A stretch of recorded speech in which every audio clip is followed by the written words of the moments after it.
Hello and welcome to another episode of Beer Man's Noble Beer Reviews. Today I have a beer from a new brewing company that I have not done a review for yet. This is from Short Throw Brewing Company, and they are out of North Haven, Connecticut. But this is a collaboration with another brewery that I have done reviews for with Bottle Logic. So it's interesting to me to see like a brewery not that I know of every brewery, but um, to find one that I've never even heard of before do a collaboration with a brewery that's like as big as Bottle Logic. That's just doesn't happen that often. But this beer is called Dripping with Class. You can see there it's a triple IPA, 10% ABV. Um, there's nothing on the can about what hops are in this, so I guess I'm going in blind. And I'm gonna crack it open and see what we got here. And I will say, triple IPAs for me are usually very hit or miss. I usually either like them a lot or I don't really like them at all. I'm hoping this is on the former and not the latter. And usually collaborations don't matter that much. It usually depends on where it was brewed anyways, but not that Bottle Logic makes like bad IPAs, but that's not necessarily a style that they're known for doing super well either. So we'll see.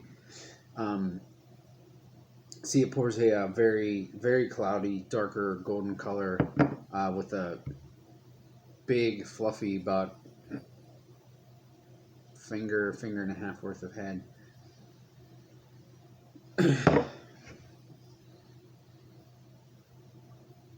So, very, very tropical in the aroma. Lots of peach rings. There is a little bit of like orange rind, but it's mainly peach and some pineapple. Usually with triple IPAs, you do get a little bit of alcohol or booze in the aroma, but I'm not really getting that in this, which is a good thing usually. But a lot of times my knock on these is they're just overwhelmingly either boozy or overwhelmingly sweet to try to balance out all the hops that are in it. So we'll see if that plays a role in this or not.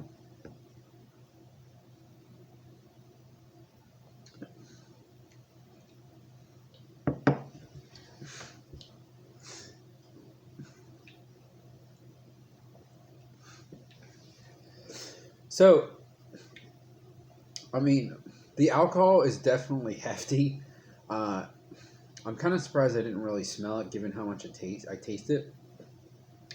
But it's not like fusely or anything off-putting. It's just, you can tell that you're drinking a big beer. Um, but honestly, I wouldn't necessarily say that it's. I've definitely had like double IPAs, like 8%ers that taste this boozy. So I would say they're actually doing a good job of hiding it, but it's definitely not completely hidden.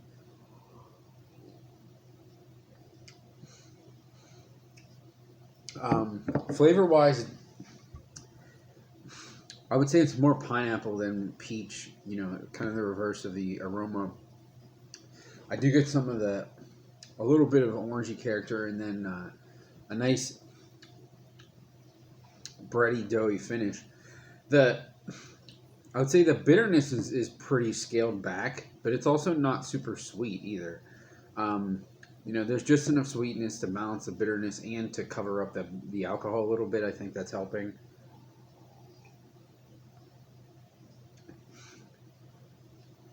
But the good thing about it is it's like, and I will say every sip I'm taking, I'm getting more and more of the alcohol, but, that happens. When you start getting used to the other flavors, you pick up other things. But the good thing about this is it's very smooth across the whole drink or the whole sip. It's not. I mean, the flavors change a little bit because you get more of the big juiciness up front, and then a kick of booze, and then the malt character in the back end. But as far as like the balance of sweetness and bitterness, and any other astringency or off flavors, which there aren't any, but it's all kind of one message across the whole thing, which in my opinion that's a good thing for an IPA because you want you want it to have like IPAs usually don't need to be super complex. They just need to be very clean, drinkable, and in my opinion, somewhat dry because I don't like very sweet ones. Um, but I don't want it to be like an up and down ride. I want it to be like, oh, that's good, and then it's good all the way through the taste, and then it's done, and then that's it, and it dries out, and then it makes you go back for more. And that's really what I get out of this. Um, I'm trying to think of the. I know sometimes I don't give too much love to Dancing Gnome, um, but I always go back to them because I don't know that there's other than maybe Resonant Culture. I don't know that there's another brewery that I've had as many canned IPAs from as them. So yeah, probably Resonant Culture and High Range because I've been down here for 3 years now, but I have a ton of Dancing Gnome ones too. But they do probably more triple IPAs than either one of those other two, so that's kind of why I'm drawing a comparison here. And I think this is up there with their better triple IPAs. I'm trying to the Dakota line, but that was only 9%. But they had one that was called, I think it was just called Rock. It was ROC. It was just spelled ROC, and I think it was a collaboration with Horus, if I'm not mistaken. That was probably my favorite triple IPA that they've done. I don't know that I like this as much as that, but I think it's close and it's similar. Um, and I'm trying to think, there's one other double IPA that Resident Culture did that I loved.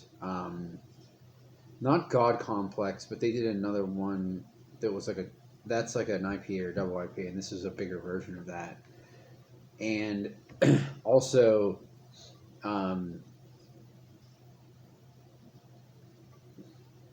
Wedding Ring from High Branch might be my favorite triple IPA of all time. And I don't like this as much as that, but it's definitely up there. So on my scale of buy, drink, dump, I wouldn't say that I would buy this that often just because I generally don't need a 10% IPA. But I think it's very well done. And if I wanted to drink a good IPA and I wanted a boost for whatever reason, something a little stronger, I would definitely buy this because I think it's very, very well made.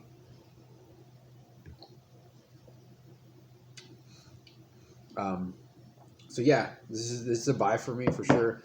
I got this as an extra, um, so I don't know what it costs, but I don't imagine it's anything out of the ordinary. So I would for sure buy this again. And now that I had this, I'm interested in trying some more of their beers. So I hope I have a chance to try some more of them in the future.